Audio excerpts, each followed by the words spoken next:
तो कांच तो लगा हुआ था। पहले तो मैं देखता रहा अंदर में लोग लड़ रहे हैं, तो मुझे लगा यार अंदर में कहीं बड़ी खुराफात ना हो जाए, तो मैं जाके छुड़वा देता हूँ। तो घंटी बजवाई, घंटी बजते ही अंदर वाले चौंके, हे कोई आया, हे कोई आया, और कोई आया। तो अब वो जो अंदर थे पति पत्नी आपस में झगड़ रहे थे, किसी के हाथ में पेपर वेट था तो किसी के हाथ में बेलन थी। पर जैसे ही देखा कोई आया, झट से उसने बेलन फेंकी, उसने पेपर वेट हटाया और बाल बाल ठीक किया और यूं आकर के यूं कांच पास देख करके और गेट खोल दिया। ओ आप आए क्या, हो आइए आइए, हंसते हंसते उसने अंदर लेकर के वो हमें गए और मुझे जीवन का मंत्र मिल गया। अगर गुस्सा आ जाए, चित्त में कोई विपरीत उपद्रव पैदा हो जाए, तब उससे मुक्त होने का सीधा सरल तरीका है चित्त को डाइवर्ट कर दो, वहां से हटा दो। जब 1 घंटी का खटका हमारे क्रोध को मात्र 1 मिनट में ठंडा कर सकता है, 1 सेकंड में ठंडा कर सकता है, तो चित्त के दूसरे भाव या दूसरे उपद्रव भी ठंडे क्यों नहीं हो सकते। बस डाइवर्सन, जैसे लगा नहीं उल्टे भाव आ गए हैं दिमाग में, गुस्सा आ गया या कोई और उल्टा भाव आ गया, डाइवर्ट, हट जाओ वहां से। सीधा सरल तरीका है, बाकी सारे तरीके फेल हो जाएंगे। एक ही तरीका, वहां से हट जाओ और किसी ऐसे कार्य में लग जाओ जिसमें आपकी रुचि है, जिसमें हमारी अपनी रुचि है, उस कार्य में लग जाओ। जैसे मान लो बच्चे को गुस्सा आया, वो मम्मी से पापा से खूब तू मैं पर आ गया। आप उस समय एक काम करो, अगर आप मित्र हैं उस बच्चे के, बच्चे से कहो चलो आओ क्रिकेट खेलने चलते हैं, क्योंकि क्रिकेट में उसकी रुचि है। तो 1 घंटा उसको क्रिकेट खिला करके ले आइए, उसका गुस्सा फुस्सा हो गया, हवा निकल गई, पंचर हो गया, उसका गुस्सा ठंडा हो जाता है। तो जिसमें रुचि है, तो क्रिकेट में रुचि है तो क्रिकेट में, टीवी में रुचि है तो टीवी में, पिकनिक मनाने की रुचि है तो पिकनिक में। अब देख ले कि किसमें उसकी रुचि ज्यादा है, उसमें उसका मन डाइवर्ट कर दीजिए। डाइवर्ट होते ही दिमाग ठंडा, और दिमाग अगर कूल बन जाए तो आसपास का सारा वातावरण ही ठंडा ठंडा ठंडा हो जाया करता है। तो श्री भगवान कहते हैं, असह्य कांटे की तरह चुभने वाली कठोर भाषा सुनकर भी साधक मौन रहे, उपेक्षा करे, उसे मन में भी न लाए, क्योंकि अगर मन में ले आए ना तो गुस्सा आएगा, मन में अगर ले आए तो गुस्सा आएगा। सारे आरोपण तभी होते हैं जब हम किसी भी बात को मन में धारण कर लेते हैं। किसी ने गाली दी, किसी ने गाली दी, अशोक तेरी ऐसी की तैसी है, अशोक तेरी ऐसी की तैसी, और सुनते ही हमें गुस्सा आया।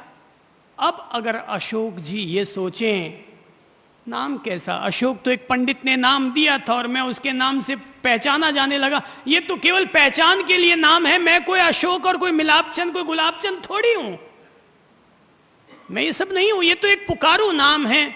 और तब जैसे हम ये सोचेंगे, सोचते ही गुस्सा फुर, गुस्सा भुस्सा कुछ भी नहीं आएगा तब हमें, तब हम शांत थे, शांत हैं और शांत रह जाएंगे। मन में धारण मत करो, क्योंकि अंदर में धारण करते ही अपन अंदर में कैचअप करते ही फिर वो भीतर में उपद्रव शुरू हो जाते हैं। इसलिए कैचअप न करें, अपने आप में न लें, अपने आप में लेते ही भीतर की नरक की यात्रा शुरू हो जाती है। अंदर में धारण करते ही नरक की यात्रा शुरू हो जाया करती है। तो पहला महत्वपूर्ण परिशह जिसे कि हम लोग अपने आम जिंदगी में जी सकते हैं, जिसका हम सामना कर सकते हैं, वो है आक्रोश परिशह। कि एक व्यक्ति सामान्य गृहस्थी में रहते हुए भी, श्रावक जीवन का जीवन जीते हुए भी जिस परिसर को जी सकता है, सामना कर सकता है, वो है आक्रोश परिशह। अर्थात जहां तक संभव हो नेग्लेक्ट करना सीखो, जहां तक संभव वहां तक क्या करो, नेग्लेक्ट करना सीखो। ठीक है यार, ठीक है यार, गाड़ी दे बोले ठीक है यार, क्या हो गया, कह दिया तो बस ठीक है यार, थोड़ा सा मुंह बना लो और अपने आप से कहते ठीक है यार, बोले उसने आपको ऐसा कहा, बोले ठीक है यार।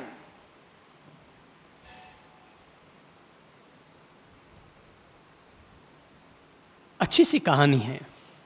कहते हैं कि एक संत गुजर रहा था किसी रास्ते से, इतने में उसका कोई विरोधी आया और विरोधी लड़का पीछे से आया और उसने आकर के महाराज पर पीछे से जोर की लाठी मारी, इतनी जोर से मारी कि हाथ से लाठी छिटक गई, पर लड़का भग गया।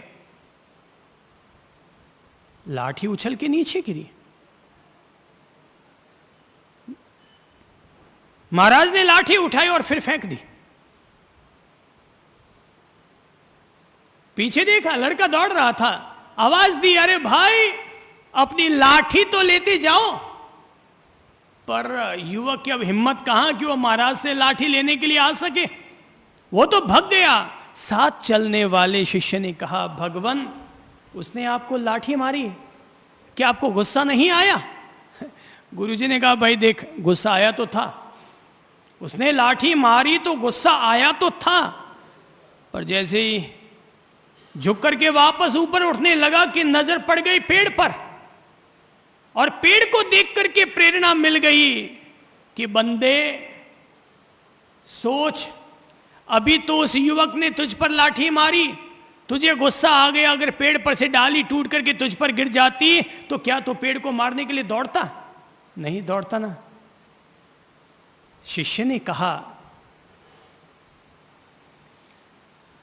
कहा भगवान, अरे वो तो एक संयोग होता कि आपका इधर से गुजरना और उधर से पेड़ की डाल का टूटना, वो तो संयोग होता। गुरु ने कहा, वत्स जब इसको संयोग मान सकता हूं तो उसको संयोग क्यों नहीं मान सकता? जब इसको प्रकृति से, नियति से टूटना मान सकता हूं तो उसको क्यों नहीं मान सकता? बस इसीलिए मैंने वापस युवक पर लाठी का प्रहार नहीं किया।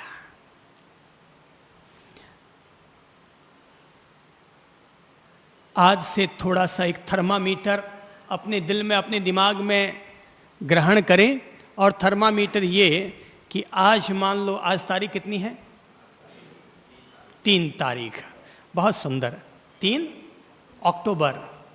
तो 3 अक्टूबर अगले 3 महीने के लिए मन में धारण करें कि मैं गुस्सा नहीं करूंगा। अब कितने निमित्त 1 महीने में मेरे सामने बनेंगे? 3 नवंबर तक जितने निमित्त बनते जाएं,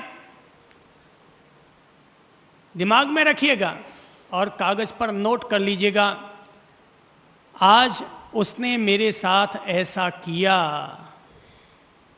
अगले दिन फिर, आज उसने मुझसे ऐसा कहा। अब नोट करते जाइए अपनी डायरी में। 30 दिन का एक ब्यौरा बना ले, और आगे फिर उसके बदले में आपने क्या किया। तो 30 दिन में जो जो गलत वातावरण बने उनको नोट करते जाइए हर रात को सोने से पहले, और ये नोट करते जाइए कि आपने उसमें से कितनी बार प्रतिकार किया और कितनी बार आप शांत रहने में सफल हुए। नोट करते जाइए, नोट करते जाइए, और महीना खत्म होने के बाद देखिए कि 30 निमित्तों में से आप कितनी बार शांत रहने में सफल हुए और कितनी बार अपन उत्तेजित हो गए। अगर 30 नंबर का परीक्षा प्रश्न हो तो आप कितना % मार्क्स लाने वाले को पास मानेंगे? 10 तो चाहिए ना। तो बस अगर लग जाए कि आप 10 बार तो कम से कम अपने गुस्से को जीतने में सफल हो ही गए, तो समझ लेना कि बंदा थोड़ा धक्का मार के पास हो गया।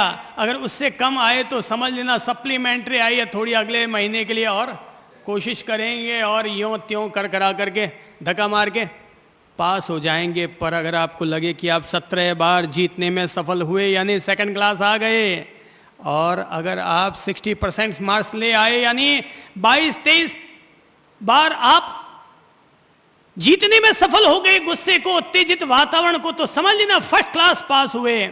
और अगर 30 में से 30 नंबर आ जाए तो समझ लेना कि आप संत हो गए। अगर 30 में से 30 नंबर आ जाए तो समझ लेना कि आप संत हो गए। खुद ही मूल्यांकन करो, खुद ही खुद की परीक्षा लो और खुद ही ईमानदारी के साथ अपना इतना बट्टा इतना आया।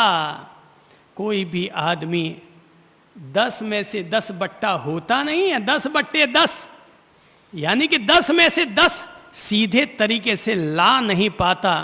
कभी कभी चूक खा ही जाता है, पर कम से कम फर्स्ट क्लास से नीचे पास होने में तो हम लोग समझौता नहीं करेंगे। कम से कम हर महीने 60% मार्क्स तो अपने आ ही जानी चाहिए। और इस तरीके से अपन लोग अपने आप को और अधिक शांत और अधिक सौम्य सहज अपने जीवन में सामायिक व्रत को, सामायिक तत्व को, समता तत्व को, सिद्धि भाव को, समाधि भाव को जीने में सहज में सफल हो जाएंगे। परिशः न तो कष्ट है, न बाधा है, न मजबूरी है, ये कसौटी है, एक अवसर है जो कि इंसान के सामने आता है। अगर हम उस विपदा की वेला में शांत रह गए, अपनी समता को रखने में सफल हो गए, सहन करके हम उसका सामना करके चले गए, तो गति इंसान की और सद्गति बन जाएगी। और अगर हमने ऐसा नहीं किया तो वही गति दुर्गति हो जाएगी। इंसान का एक फैसला स्वर्ग का निर्माण करता है, इंसान का एक फैसला नरक का निर्माण करता है। न तो भगवान इंसान को स्वर्ग में ले जाते हैं और न ही उसको नरक ले जाते हैं। खुद इंसान ही शैतान बनता है, खुद इंसान ही भगवान बनता है। हम ही को नरक ले जाते हैं और हम ही को स्वर्ग ले जाते हैं। रास्ते खुले हैं, दाएं जाओगे स्वर्ग मिलेगा, बाएं जाओगे नरक मिलेगा। प्रेम से जियोगे, शांति से जियोगे, स्वर्ग हमारी परीक्षा का परिणाम होगा। और अगर हम लोग यों ही बात बात में चिड़चिड़ाते रहेंगे, तो मैं करते रहेंगे, तो तय है 10 में से कम नंबर लाए तो या तो सप्लीमेंट्री आओगे और या फिर इसी क्लास में, जिस क्लास में हम पिछले महीने बैठे थे, अगले महीने अपन फिर वहीं बैठते रहेंगे। और यही सब हम सब लोगों के पुनर्जन्म की गाथा बनेगी, कथा बनेगी।